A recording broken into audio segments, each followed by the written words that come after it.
Hello team, welcome to another ATP Geopolitics video with myself, Jonathan M.S. Pierce. Ukraine War News Update, second part thereof, the 31st of August 2024. Sorry there has been delay to today's proceedings. I had to just pop down for the 50th anniversary celebrations at my local rugby club where I used to play. I played at the end of my career, and where my boy plays now, he'll be there tomorrow morning for training, and I'll be late in doing videos tomorrow, so apologies up front. But anyway, I'm here now. Let us talk about military aid to Ukraine.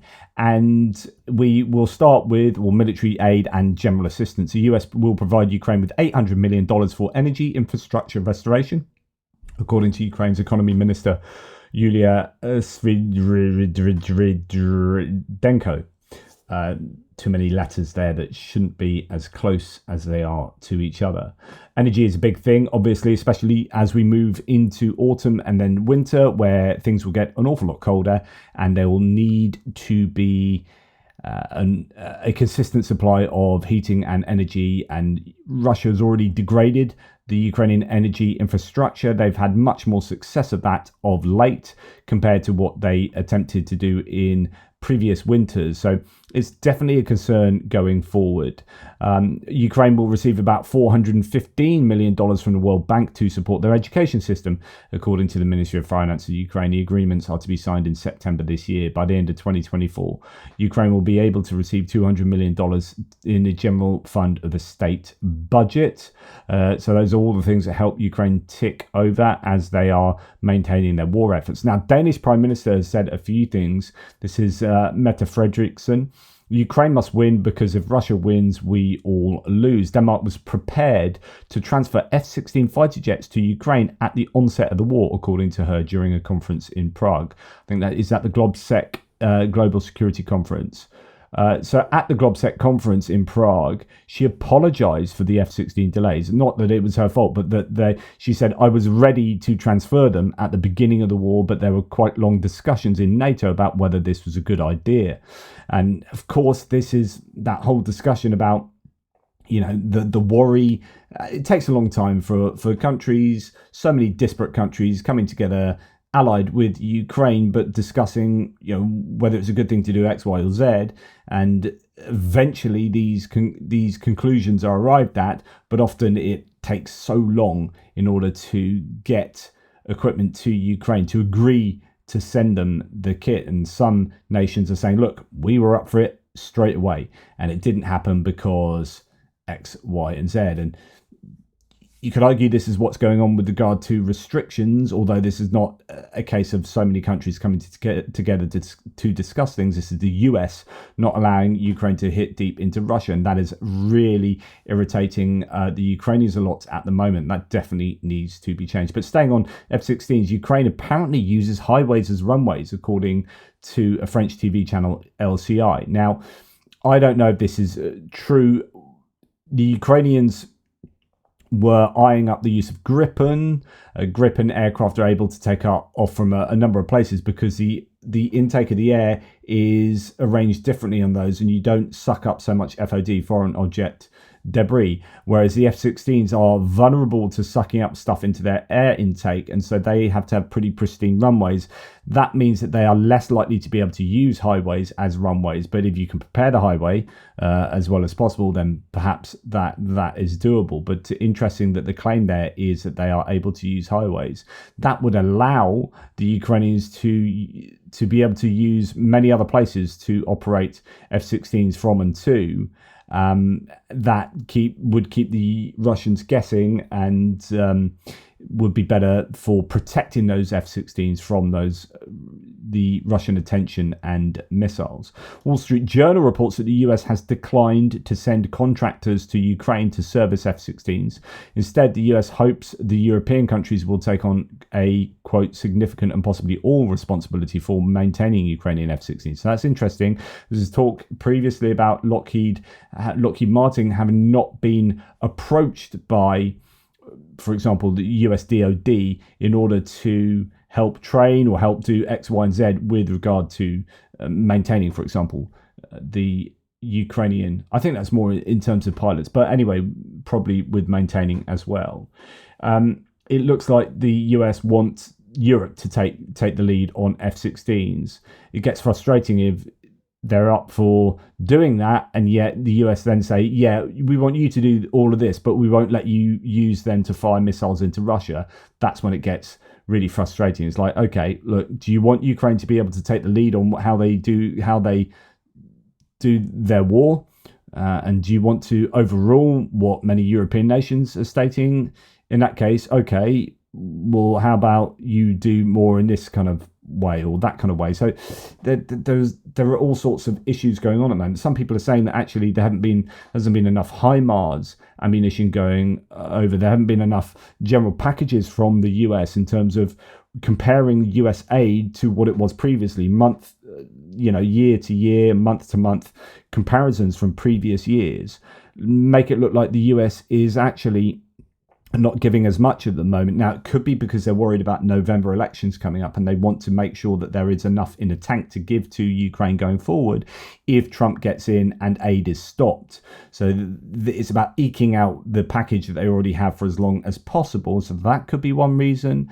But it's kind of frustrating to say, on the one hand, you can't do this and you can't do that, making Ukraine fight the war with one hand tied behind their back, and on the other hand, either allowing them stuff or not allowing them stuff. It's just a whole jumbled mess. There needs to be so much more clarity, I think, and this is what detractors in the Republican Party, people like Mike Johnson, have long called for. There needs to be more clarity in what the US is doing, how they're supporting Ukraine in order that Ukraine prevail, in order that they win. What is the strategy for victory? Because at the moment it's a little bit confusing. Now, Colby Badwa interprets the lack of US F-16 contractors in this way. So he starts with the NSC, so the National Security Council, looked at the proposal for sending civilian contractors into Ukraine to maintain F-16s, but deemed it too risky.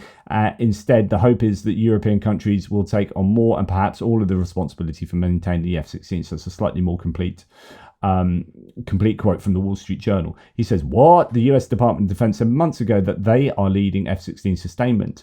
Then we learned that they haven't engaged Lockheed to help to do the work. And now we find out that they actually expect the Europeans to lead the sustainment effort as well. This is an unconscionable abdication of responsibility by the Biden administration, via the Wall Street Journal, and linked below. So there's again the larger quote, even more so than just quoted, is there. He then says, that's Colby Badwa, then says, quote, while some officials inside the Pentagon had expressed support for sending American contractors to do the maintenance, Biden, led by his National Security Advisor Jake Sullivan, was concerned that the Defense Department lacked adequate plans to respond should those people come under attack. A senior Dutch military officer confirmed that the Netherlands will pay for a private contract between a civilian maintenance company and the Ukrainian Air Force to support the F-16s. We support the Ukrainian government financially to make those contracts with private partners to see if they can hold the aircraft up and running in the future, said General Onno Eichelsheim, the Chief of Defence for the Netherlands, speaking to reporters in Washington on Wednesday. So, in other words, rather than American contractors go over contracted directly from the US government on behalf of Ukraine, I guess the answer is give Ukraine some money, and if they want to contract people privately themselves, then that's up to those private contractors to look after their own personnel, rather than being the responsibility of the US government. Anyway, talking about contracts, I'll just throw this one in here. Although it's not Ukraine, it is kind of Russia, Iran, China, that whole network of countries. A major US military contractor sold classified technology to China, Russia and Iran. RTX Corp, which is what Raytheon is now called, and they make Patriot batteries, agreed to pay a $200 million fine to settle the US government allegations that it violated export controls by transferring classified technology to the country's enemies. Highly controversial there. That is from Bloomberg. You can go and find that out variously online. But that's certainly a worry if major US military contractors, industrial concerns, are allowing technological knowledge to to find its way to China, of all places. Right. Geo Insider here says the Ministry of Defence of Romania sent to the Parliament a draft law on the transfer of the Patriot missile system to Ukraine. It's planned to be considered at the autumn session, which will begin next week on September the 2nd. Completing the development of the transfer law will contribute to emphasising Romania's position as a regional guarantor of security and strengthening partnership relations with the United States, says a document sent by the Ministry of Defence to the Parliament. The Ministry of Defence in Bucharest plans to transfer to Kyiv one of the 7 Patriot systems purchased in the USA in the 3+ configuration. 4 of them have already arrived in Romania. The other 3 will arrive in the near future. The condition of the transfer, which is determined by the Supreme Council of Defence of Romania, is the receipt of one more Patriot complex from the USA to replace the one transferred to Ukraine. However, as a newspaper reports, the draft law does not provide for an exact date for the transfer of the complex to Ukraine and leaves it to the discretion of the Romanian government. The 3+ configuration is the most advanced version of the Patriot defence system and is used by the US and nearly 20 other allies. It is based on highly effective radar systems, so this is the PAC-3, and advanced air-to-air interceptor missiles called PAC-3, which can engage ballistic missiles at a distance of up to 20 kilometers. The battery contains 4 PAC-3 missiles, as opposed to the previous version of PAC-2, which contains only 1. The Patriot system costs about $1 billion, and each missile costs nearly $4 million. Now, the rumour is, or at least many people are reporting, that the Patriot system might be finding its way to Ukraine very soon from the Romanians. We don't know. There's no detail on that really, but there are some indications, or at least some claims that it could be good news for the Ukrainians soon. Now, Italy will apparently send their SAMP-T, which is the kind of PAC-3 equivalent, Patriot equivalent that the Europeans, the French and Italians particularly, are producing. They're sending their SAMP-T battery to Ukraine soon. I don't know what soon means in this case, though. Now, the Dutch defence minister says, quote, Ukraine desperately needs our help in the fight against the Russian aggressor. Now, the Netherlands is now delivering 28 Viking tracked vehicles. So these are kind of double articulated tracked vehicles. I think they're amphibious as well. The Marine Corps has trained the Ukrainian military for this. Our support for Ukraine continues to keep Russia at bay, is a quote there from the Dutch. Good stuff. Now, Ukraine's new ballistic system. So we've been hearing about this 500 to 700 kilometer ballistic missile that the Ukrainians are manufacturing. It could be the Hrim 2. But anyway, it's likely the Sapsan, says this source, says Euromaidan Press, Ukrainian for Peregrine Falcon. It can hit the Kerch Bridge, disrupt Russian logistics, but to make its strategic impact, it needs, quote, hundreds of missiles annually. True. David versus Goliath missile edition. So they need to ramp up production of all their indigenous lines of weaponry. Now, Ukraine's security service has acquired the new Grey Widow kamikaze drones. These are capable of 120 kilometer per hour speeds and 52 kilometer range. These domestically produced, highly maneuverable drones showcase how Ukraine bolsters its defense capabilities with homegrown technology. Yet again, the necessity is lots of it and as quick as possible, and to be used against the Russians sooner rather than later. Thank you very much. Now, another drone developed by the Ukrainians called the Skyfall kamikaze drone with vertical takeoff and landing, designed to target armoured vehicles and fortifications. The system includes a control station and 3 to 5 attack drones, which work in tandem with a reconnaissance drone for target detection and communication. Skyfall can strike targets 40 to 60 kilometers away. So this is your kind of Lancet equivalent, using a 5 kilogram Ukrainian-made warhead, which can be either high explosive or shaped charge.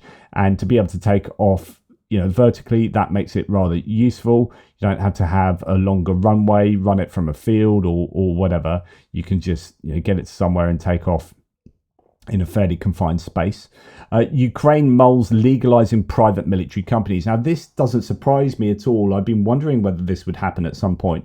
What Ukraine are doing is looking at the Russians being able to recruit as many people as they are, which is possibly up to 30,000 people a month, by going around the world, stealing people from different countries, but also offering They even though they're technically illegal in Russia, Russia widely use, indeed their MOD employs and has their own private military companies. Gazprom does, you've got obviously Wagner being very famous. We've got ones operating in Africa. The Bear Brigade is coming back from Africa to support Kursk. Ukraine is going to be looking at this thinking, right, okay, well, if they're using these effectively and maybe not having to pay compensation to families for the death of these troops or the injury for these mercenary troops, then actually it could be more useful for us to start generating mercenary units or bringing in private military companies to do the work of our armed forces where we desperately need help. I mean, goodness me, they could throw those kind of mercenary units into Pokrovsk at the moment, and that would be super helpful. So it's interesting to see that develop. I'm surprised it has taken so long to consider. Now, of course, many of the volunteers and volunteer units like the International Legion are accused of being mercenaries by the Russians, but they are not. There's a lot of disinformation that floats around with regard to Ukrainian mercenary units because there technically aren't any. Right, Andrei Kartapolov says Russia will respond harshly to lifting restrictions for Ukraine on airstrikes, on strikes with European weapons. So, sorry, bashing up the English there. Essentially, if the US lift the restrictions on Ukraine's ability to strike deep into Russia, then Russia will respond harshly. That's what he commented on during a call of the EU diplomatic chief Josep Borrell to completely lift restrictions on Kiev's strikes on Russian territory. So Josep Borrell's been very strong on defense for Ukraine and changing the restrictions. Lots of people agreeing, some people not agreeing. Germany are not a big fan of changing those restrictions. Neither are Italy, but many other countries are. And the US at the moment being the key variable in the restriction of Ukraine and the idea that they are not able to do what they need to prevail in this war. Jake Sullivan, for example, is not a popular man at the moment in Ukraine. Anyway, thanks for watching. I really appreciate your support. Take care, guys, and I will get on with my geopolitics video shortly. Speak to you soon.